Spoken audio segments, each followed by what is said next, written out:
నరసరావుపేట ప్రజలందరికీ నమస్కారం అండి. ఈ 5వ తేదీ ఆగస్టు 5వ తేదీ రాత్రి 3 గంటలప్పుడు మన జొన్నలగడ్డ గ్రామ శివాలయం దగ్గర తిరుమల ఇంజనీరింగ్ కాలేజీ దగ్గర ఒక ఆటోలో వెళ్తున్నటువంటి ఒక 2 వ్యక్తుల్ని ఒక 3 వ్యక్తులు బైక్ మీద వచ్చి వాళ్ళని అడ్డగించి వాళ్ళ దగ్గర వాళ్ళని కొట్టి వాళ్ళ దగ్గర ఉన్నటువంటి 2 సెల్ ఫోన్లు 3,000 రూపాయలు తీసుకొని అక్కడి నుంచి పారిపోవడం జరిగింది. వాళ్ళు వచ్చి ఉదయాన్నే కంప్లైంట్ ఇవ్వడం జరిగింది. ఆ కంప్లైంట్ మీద మా ఎస్ఐ గారు కేసు రిజిస్టర్ చేశాడు.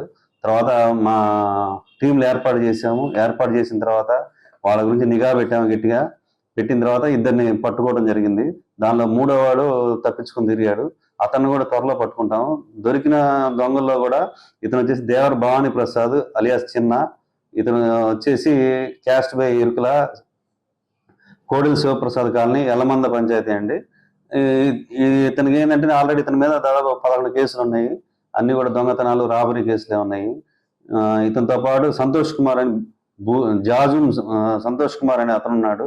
ఇతను ఇంకొక అతను సాయి ఉన్నాడు. వీళ్ళు ముగ్గురు కలిసి హైవే మీద వెళ్ళే వాళ్ళని, ఒంటరిగా వచ్చేవాళ్ళని బండ్లు ఆపేది, వాళ్ళని కొట్టి వాళ్ళ దగ్గర డబ్బులు, సెల్ ఫోన్లు లాక్కోవడం, అవసరమైతే చైన్ కూడా మెడలో ఉన్న చైన్ లాక్కొని బండ్లు కూడా దొంగతనం చేస్తారు. ఈ విధంగా జరుగుతూ ఉంది. కాబట్టి అత్యంత చాకచక్యంగా మా ఐడి పార్టీ వాళ్ళు, మా ఎస్ఐ గారు వీళ్ళంతా కలిసి చాకచక్యంగా పట్టుకోవడం జరిగింది వాళ్ళని. దీనిలో ఎస్ఐ బాలకృష్ణ కూడా చాలా కష్టపడ్డాడు. పట్టుకున్న తర్వాత వీళ్ళని ఈరోజు అరెస్ట్ చేయించడం జరిగింది. అరెస్ట్ చేసి జైలుకి పంపించాం. ఇక నుంచి ఎవరైనా అర్ధరాత్రులు కనుక అన్నెసరీగా రోడ్ల మీద తిరిగినా, రాత్రి 11 గంటల దాకా ఎవరు తిరిగినా ఇక నుంచి స్ట్రిక్ట్ గా మేమైతే ఇంప్లిమెంట్ చేస్తాం. రాష్ట్ర ప్రభుత్వం ఉత్తర్వుల మేరకు ఎవరు కూడా ఏదైనా ఎమర్జెన్సీ అయితే గానీ వాళ్ళు బయటికి రావాల్సి ఉంటుంది. ఎమర్జెన్సీ ఏమీ లేకుండా ఉత్తగా గాలికి తిరుగుతా రోడ్డు మీద తిరిగితే మాత్రం మేము బండ్లు అన్ని ఎక్కడెక్కడ వెహికల్ చెకింగ్ చేస్తాము. చెకింగ్ చేసి వాళ్ళ వీలైతే లైసెన్స్ అయి లేకపోతే వాళ్ళ పేరెంట్స్ కూడా పోలీస్ స్టేషన్ పిలిపిస్తాం. దీని మీద కోర్టు కూడా పెడతాము.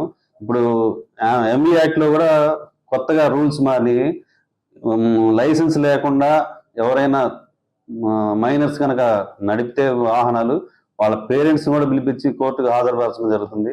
కాబట్టి తల్లిదండ్రులు కూడా చిన్న మనవి ఏంటంటే, లైసెన్స్ లేని వాళ్ళు మాత్రం దయచేసి వాహనాలు ఎవరు కూడా ఇవ్వద్దు. రాత్రులు కూడా అన్నెసరిగా మీ పిల్లల్ని బయటికి తెప్పనీయద్దు.